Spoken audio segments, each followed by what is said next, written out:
a very high level of resistance.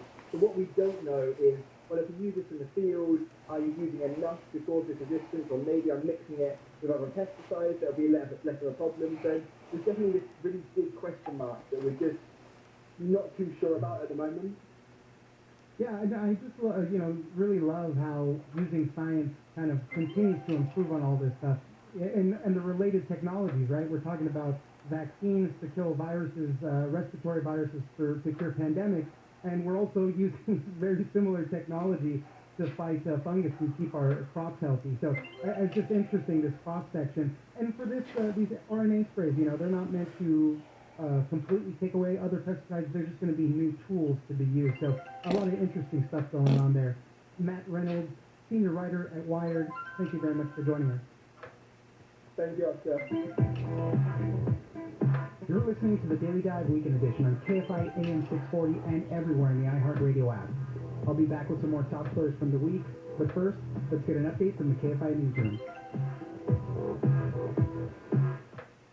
KFI, news on the hour, on the half, and when it breaks. I'm Brian Bruman from the KFI 24-hour newsroom.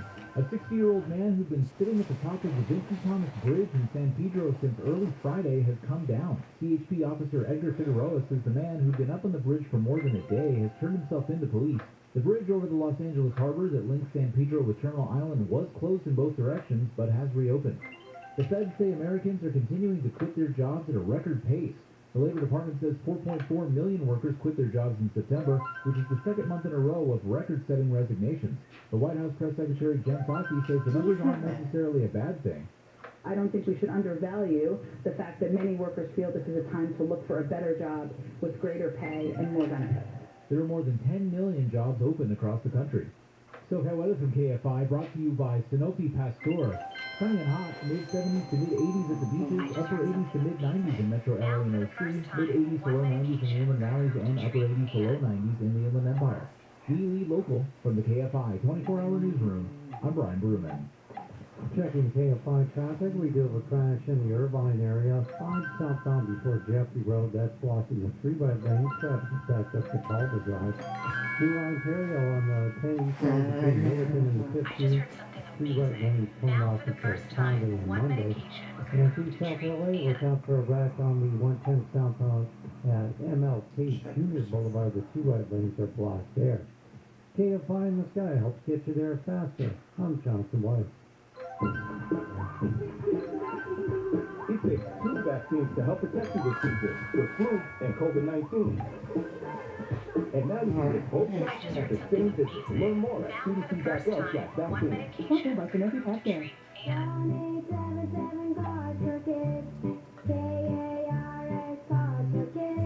Donate your car today with 1-877-CARS-FOR-KIDS.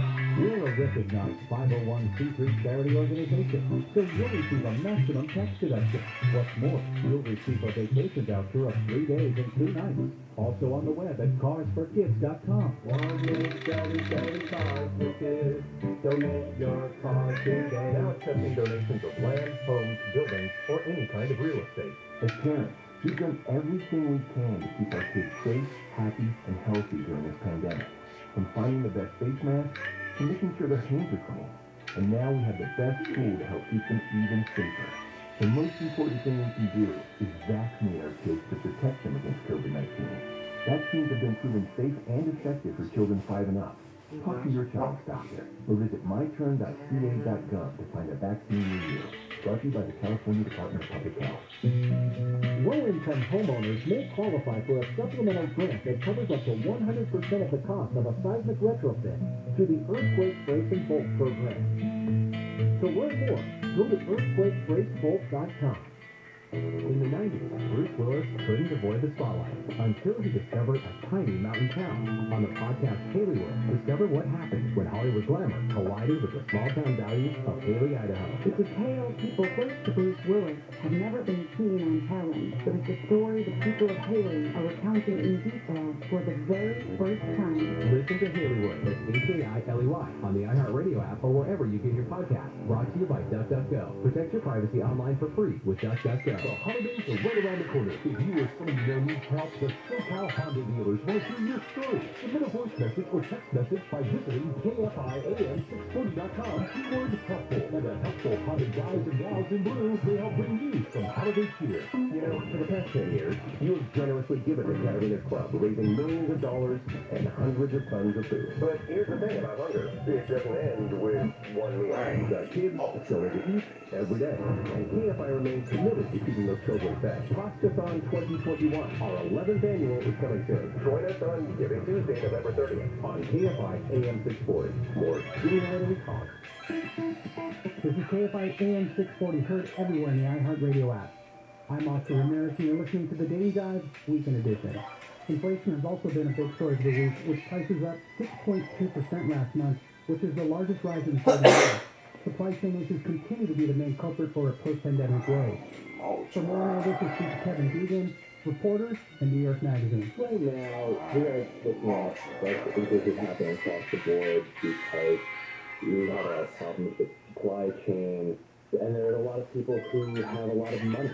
They have a lot of money saved up because they got to work from home and they got to save it for their and they weren't going out so much. The estimates that around $2.5 billion extra was saved since the beginning of the pandemic. So that means that companies know that people can spend a lot of money. We're talking about the consumers make up 2/3 of the economy. So the reason why we're seeing that in some ways is because companies know that they can charge more and people will pay. And, you know, we've seen wages go up as well in certain cases, and so some of those gains are just kind of being wiped out by all these higher prices now. Wages have gone up a little bit, not as much as people are seeing in the grocery store or at the gas station, right? Gas is up almost 50%. And it's going to get worse because fuel oil that people use to keep their houses is up even more.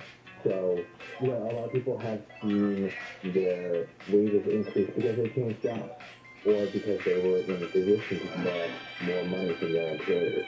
But one of the problems here is whether this is going to continue to outpace how much people are getting paid. And it effectively means that people have gotten less money over the past year. What are we hearing when it comes to the White House? We're hearing President Biden saying this could be transitory, you know, meaning temporary, but, you know, a lot of this stuff is tied to the supply chain issue that, you know, we talked about that on the podcast for a lot, and we know that it's a problem right now getting all those goods stuck out at sea and just kind of getting things delivered on time. But what we're hearing is that the supply chain issues are going to go well into 2022. So does that mean that inflation, the high inflation that we're experiencing now, is going to last that long as well? Well, part of the reason why inflation is up so much is because last year at this time things were still pretty flat. Right? We're still dealing with prices going down during the pandemic time. So look, it remains to be seen how much this will how much prices will rise or how long it goes. But if it continues at this rate, that would be very alarming. Biden has said that this is a major priority for him. In fact, it's such a priority that in the middle of the environmental summit going on, he was urging the OPEC countries to produce more oil because I mean, it's a political liability for him. People need to fill up their cars, and even though your car might be it's probably worth more than it's most people can't just sell it, they need it. So it is a big political liability for Biden, but there's no quick fix to it. This is a global problem. What are some of the traditional remedies we have to fight inflation? Well, they're not very fun. It's increasing interest rates. It's making it more expensive to borrow. It's making it more expensive to take out a mortgage. Those are all the things that we've been keeping low up until this point. Exactly. When Paul Volcker was the head of the Fed, he spiked interest rates as deliberately. It was a way to shock the economy out of the inflationary pressures that were, making it so difficult to go grocery shopping to buy food for your family. and it was very controversial at the time, but it ultimately did work to some extent. So it really was success, even though there were other repercussions that went along with it. But it's probably not what the Biden administration would like to do, but that remains to be seen. Yeah, definitely something that needs to get under control. Obviously, those paychecks just aren't going as far when everything costs so much. But you did mention, in the article, there are some other positive signs for the economy as well. Hiring is strong, and a couple other things. We talked about people saving up more money. So there are some good signs still, at least. It's just, this is the one thing. I mean, this is one of the big things you got to get under control. This is not like the 1970s, right? You have unemployment that is lower. We are coming out of a very quick recession. People's wages are rising. And, despite the fact that there are these supply chain issues, we're not seeing gas lines. People are able to get food. Maybe it's not exactly what they want when they want it. So it's manageable at this point. Well, we'll continue to see the effects of this and how we try to remedy it. Kevin Dugan, reporter at New York Magazine, thank you very much for joining us. Thanks for having me. I appreciate it. Have a good day. As Thanksgiving quickly approaches, we're hearing that it will be much more expensive this year, and there might be a turkey shortage.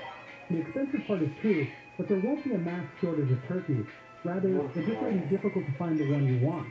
Last year, small birds were all the rage because of smaller family gatherings. This year, it's all about the mid-sized birds.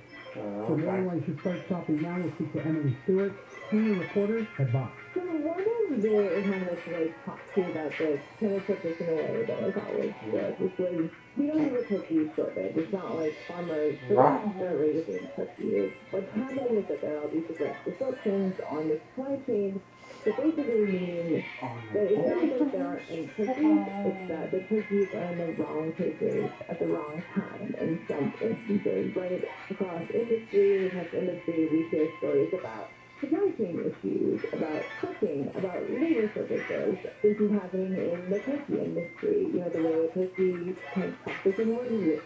It goes at the farm, it goes to processors, and it gets shipped to storage or back or to the store. So what's going on there is that the processing plants, the retail plants, they're having a hard time finding workers. They're having a hard time finding labor. That's going down. There is an issue with transient, with cooking. Again, across multiple industries, turkeys are not immune to that. So maybe it's just more expensive to get the turkey from point A to point B. So that's some of the stuff that's going on in terms of whether or not you're going to see the turkey down the shelves. Those are sort of different consumer trends that you aren't quite sure what people are going to want. If you think back to last year, people were still eating turkeys. So people wanted smaller turkeys. Maybe before you were getting a turkey for 20 people, now you're getting 4 turkeys for 5 people. Yeah, and that's one of the interesting things because, the farmers and everybody, people are supposed to, they're basically having to guess what that number will be, what size birds people are going to want. And as kind of what we're saying, there's not going to be a shortage of turkeys. It's just they're having to guess what kind of turkey you might want, seeing as how the pandemic kind of flipped everything on its head. Exactly, and they think maybe this year that people will be gathering in bigger groups together, bigger turkeys, because turkeys. I talked to one grocer who was like, I'm having the opposite problem last year, small turkeys. But at the same time, a lot of kind of industry groups are pushing, like, you might need to deal with leftovers, right? Like, you just kind of, the same way you're supposed to get the COVID shot, like, you just say you buy it, get the turkey that you can find. And so if you have fewer leftovers, like, learn to love turkey leftovers. That's a great tip right there. Let's talk a little bit about cost. You mentioned some of it already with the supply chain issues. The shipping costs are pretty crazy right now. To move anything around the country is much more expensive, but also feeding the turkeys has become more expensive. We're looking at rising corn and soybean costs for that one. Yeah, so it's definitely been more expensive to get the turkey grown and to store. And prices are up. One farmer I talked to said this, and I talked to a little bit of my prices on to my customers in the local store, but not all of them. I think it's interesting to kind of bring those coming down here and maybe is that turkeys are a loss leader for grocery stores, which means they're not making a bunch of money off of turkeys. The idea is that they give you some sort of a deal, entice you with the turkeys, that you walk into the store and buy your entire Thanksgiving meal. at the store. So it's not quite clear yet, at least anybody I talked to, if the discounts were going to be there, if turkeys are going to be super expensive this year or not. But that being said, everything else that you buy for your Thanksgiving meal is probably going to be a little bit pricier because everything's pricier. There's actually a turkey report that comes out. This is coming from the Department of Agriculture. They're saying whole frozen turkeys are already about 26 cents more a pound than they were in the past year. So, but as you mentioned, the way the end retail goes out might be a little different. They're enticing you to get in there for other stuff, and the numbers are crazy, right? There's an estimated 46 million turkeys that are eaten on each Thanksgiving day in the U.S. 9 in 10 Americans eat turkey. So the demand is there. And all of this is to say, really, start getting that turkey now. Whether it's a frozen one and you want to get that right size and keep it, if you're going to get a fresh one, good luck ordering one, right? But you got to start now. You can't really wait till the week before to do it. Emily Stewart, senior reporter at Vox, thank you very much for joining us. Thanks for having me. You're listening to the Daily Dive Weekend Edition on Kfi Am 640. When we come back, we'll take you inside a fast food rebellion at a McDonald's in Bradford, Pennsylvania. Before COVID-19, we used to worry whether our kids would make friends at school. Now, we worry whether they will be safe and how they will adapt with so many changes. No matter what your concerns are, Child Hope can help with free emotional support resources. Call 833-317-4673 or live chat at childhope.org today. Contractor license 1047-781. Hey, Ken and Winnie, what Rick told us is pretty cool. It's Ken. You know it's Ken. I need to hear you say Ken. Rick runs Dental Academy, where we train plumbers and AC techs. Rick told me something that made me so happy I had to wipe tears off me. Assistant said I knew working at Dental was a great opportunity, but I didn't know it was going to change my life. That's exactly. When you work at Dental, you know you're making a difference. Your customers and your coworkers love to see you coming, and they miss you when you're gone. Other companies expect you to upsell the customers, but dental techs have only one job: make the customer happy. They call us and customers to fix their problem. We sit down with all the new people once a month and talk about the future, and answers all their questions, and learns all their names. I sit down with everybody once a month just to hear what's on their mind. Come to DPL. You'll be happier than you've ever been. If you think your dishwasher is only good for cooling, or that your washer dryers just for laundry, think again. Those appliances can also reduce your impact on climate change if you make sure not to run them between 4 to 9 p.m. Because outside those times, there's more renewable energy for them to use. SCE time of use rate, an easy way to make a change for the better. Visit SCE.com/POU for more information. $1 million. You just might find out the answer if you are the lucky winner of the $1 Million Moment at Yamava Resort and Casino at San Manuel on November 29th. The biggest cash prize in Yamava history. One winner, $1 million. Use your Club Serrano card to participate in qualifying promotions all November long. Visit Yamava.com/million for full details, and you could become an instant millionaire in one moment. The $1 Million Moment. Only at Yamava Resort and Casino. As the Hall of Fame running back, Eric Dickerson knows the winner when he sees one. That's right. The all-new, all-electric F-150 Lightning is truly unbeatable. That's because it comes with a Pro Power onboard generator that can power your home, your job site, or your next big tailgate. Sounds like another winner by Ford F-Series. You heard it here first. This is 2022 Ford F-150 Lightning today at buyfordnow.com. And visit the Southern California Ford dealer. Tell them EV sent you. Portions of the following program will be recorded. And we're going to give Shannon an alcohol test. No, we're not. Gary Shannon will be an emotion. That's the one we're driving in. Find out where those are hiding. behind your bottle of Chardonnay. Ouch. Sharpest knife. Gary and Shannon. Sharpest knife what? You say the sharpest knife. Oh, that's right. The Kfi Am on KFI. Not even say the word? No. I feel like we just got 9 emails. You guys are still pro-vaccine, anti-vaccine, Pro-vaccine, anti-vacciners. I like this show. I'm having a good time. Weekdays at 10 a.m. on KFI.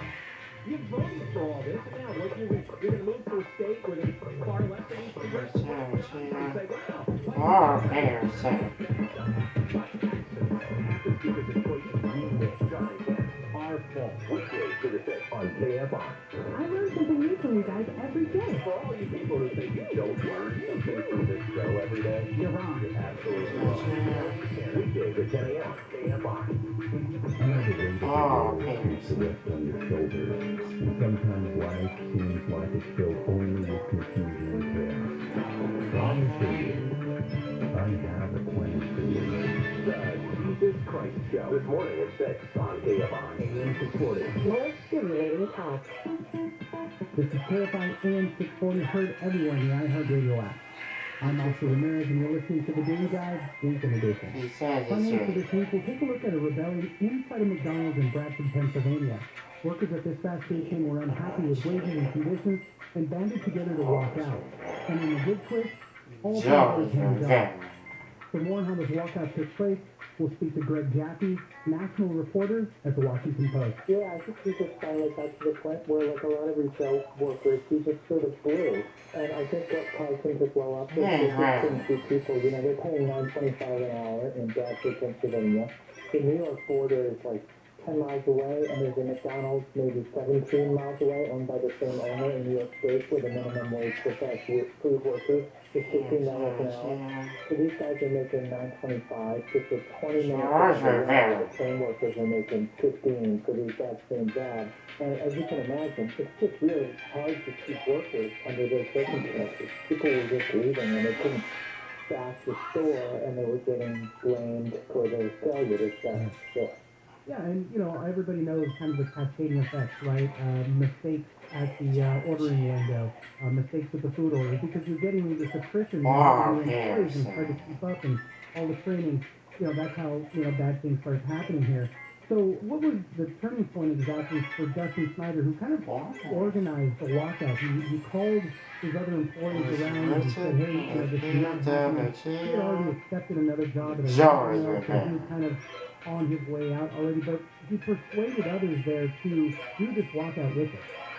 Yeah, no, that's exactly right. I think the breaking point was they all have systems is demanding more pay. And even as Dustin accepts the job at the lumber mill, I mean, he likes McDonald's, he likes his co-workers, he likes being a leader. And so they write this petition saying, you know, we deserve more, $9.25 not enough. It's a fairly salty, angry petition. He faxes it off to the corporate office of the franchisee in Buffalo. I think that's about 20, 25 of these McDonald's, and gets a message back saying, you know, essentially, hey, we were considering giving you a raise, but because we don't care for this petition. Because that just, I think, causes him to snap, pulls everyone around it and says, look, these people don't care about us. They treat us badly. I'm just leave, and I'll help everyone get out. Yeah, and I mean, I guess maybe the facts couldn't have been as salty, right? But then what happened? They grabbed everybody. They said, we're going to do it. We're going to walk out. They were the day shift. So they walked out, and immediately there's lines of cars at the McDonald's. I guess he called his general manager, and kind of, she was already on her way to the company as well. But she decided she was going to come down and support everybody. And as you mentioned, for his part, the assistant general manager, you know, he did say, I'm going to help everybody else try to get a better paying job. They knew of a Burger King down the street who was offering more money. And just whatever they can do to help the crew that was walking out. Yeah, no, that's exactly right. And so he does call his general manager, Stephanie Shelley.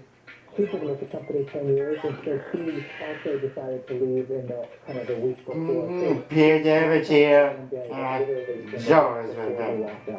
Other folks just starting to leave as Stephanie and Dustin find other jobs. And so they walk out, the cars are at the drive-thru.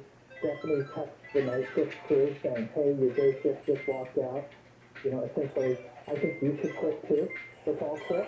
But I respect whatever you do, you don't have to. And then you know, they're piling in the cars to drive over to the Burger King and help everyone put in applications there. As I mentioned at the beginning, you know, we've seen other walkouts. There was a Burger King in Nebraska, Del Taco in Ohio. We don't really have any definitive numbers on these small-scale walkouts. I guess the Bureau of Labor Statistics does keep track of them, but only when there's big major stoppages, you know, 1,000 or more workers. But Oh, that's kind of yeah, emblematic of what we've seen throughout the country, especially as the pandemic hit and everything changed. I mean, so many stories are swirling around in the news right now about how the job market has completely been flipped upside down. And for these workers, low-paying workers, working tons of hours, for the first time they saw a little bit of power. Hopefully that they can get some good swing in their favor, and that's why they did it. Yeah, absolutely. I think everybody can sense that there's just a bit of pressure. They're more in demand, and so that's part of it. And then the other frustration too, which we haven't talked about, is just masks and the price of their masks and how much stress the pandemic and those guys have put on low-wage workers, particularly service workers. And they were put in the middle of so many other competing factors, right? People not wanting to do it and regulations, saying that they had to. For this particular McDonald's, workers had started off at 8.5 because of the pandemic. They boosted it $1 to 9.5.